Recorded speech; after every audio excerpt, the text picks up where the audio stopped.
pinaka nagustuhan ko dun na part is to do not let poverty limit your passion. Hi guys, and welcome back to our channel. My name is Janine. I'm Nari. Ayan, and for today's vlog ay papanoorin natin ang naging head-to-head challenge performance ng isa sa mga delegates for the upcoming Miss World Philippines 2024. It is going to be Miss Krishna Gravidas from Baguio City. So yun, sa challenge na to, ang kanilang guidelines is 60% content and 40% delivery. Si Krishna is one of the top 8 finalists. So I think ang finals nila is on the 8th of July. Without any further ado, let's watch this. Dear world, I am Krishna Marie Gravidas, 23 from Baguio City, and this is my exceptional life story as an empowered Filipina. Exceptional life story. I am civil engineering and currently working as a model, content creator, and ad specialist for a real estate firm. Growing up, my family situation was far from ideal. Being the eldest and out of necessity, I had to step up. At 14, I discovered my entrepreneurial spirit, selling everything from lip tints to flavored drinks. By 18, I faced the harsh realities of balancing work and study as a fast food server and an ukay-ukay seller while excelling in school. These days, I focus on self-improvement. I continuously hone my content creation and acting skills, explore my musical passions, and lead an initiative called Color the World with Kindness, which supports youth welfare. Additionally, I am a proud mother of 8 wonderful fur babies who bring me immense joy. Although poverty seemingly limited my options, it did not limit my dreams. It opened the window to a world full of possibilities and kindness.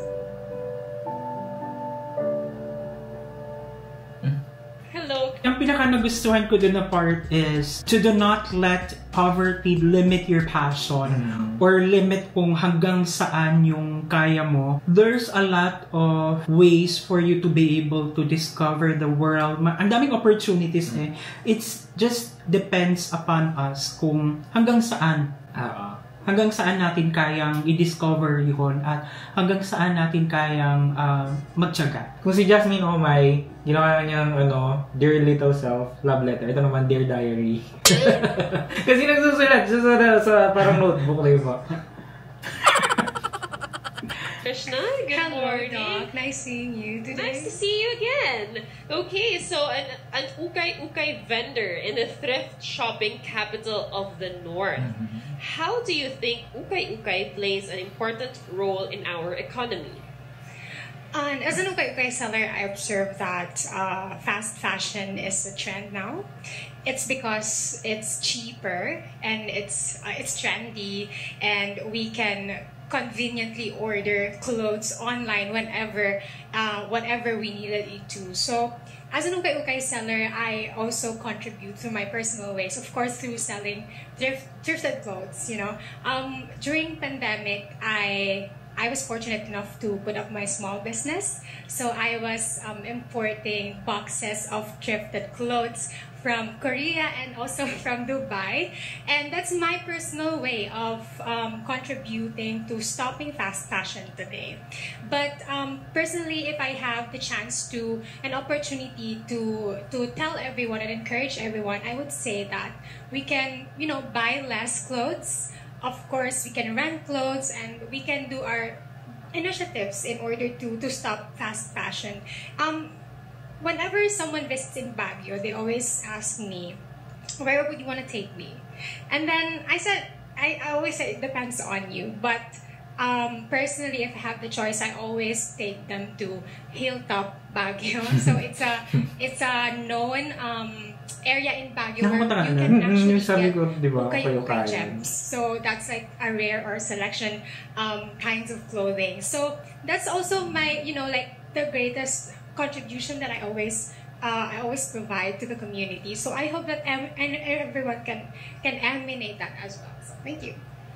Ang haba nung sinabi niya, pero I think ang nakita ng judges doon, bakit siya napasama din sa top 8 finalists is siguro yung relatability nung pinagsasabi niya, and also yung essence niya into the fashion industry. She was able to like turn yung way ng question. Actually, yung question is asking about the economy, kung anong help nung ukay-ukay, which hindi naman masyadong na-expound. Kasi iba kung economy, katulong sa businesses, sa mga small scale, parang ganyan. Pero binigyan niyang example yung contribution niya, which is good. Pero mas na-emphasize yung mas underlying, mas na mabigat na issue, which is yung fast fashion. Which is very good na na-explain niya. So, good job doon. Krishna, how do you mend a broken heart? I hope you haven't had one, but if you've had the experience, how did you mend your broken heart? I cry, of course. We all do cry, you know. I think Yun din yung nagustuhan ko sa kanya dito is parang in-enjoy niya. Diba? Oo, hindi yung pressured na sagot. I think yun yung kaya nag-stand out siya sa challenge. You have to put yourself in a position that you understand your situation. And I've got my heart broken for so many reasons, and because of a lot of things already. It's not always about the relationships or romantic relationships. We can be brokenhearted through our life experiences. You know, I grew up with a very tough childhood. There's this... You're making a joke. You're making me cry. But anyway, there's this one day that I only had 20 pesos in my pocket. And now for my fare going to school and directly to work. But that moment... it really, made my heart broken because sometimes I pity myself. Why is this happening to me? Like, what did I do to, to experience these things? But I kept that faith in myself. I strived harder. Whenever I put my mind into, I make sure that I put an effort to achieve it. And now that I'm here, and I was able to gradually achieve the short-term and long-term goals that I have for myself. I was also able to fend for myself, be more independent, to help my family, and of course my 8 dogs. I am proud to say that I am an amazing fur mom. So yeah, that itself is a testament that even if we experience a broken heart, we can, at the end of the day, it will all work out. And we just have to believe and trust that nothing is impossible as long as we know how to trust ourselves. We believe that we are capable and resilient. So thank you.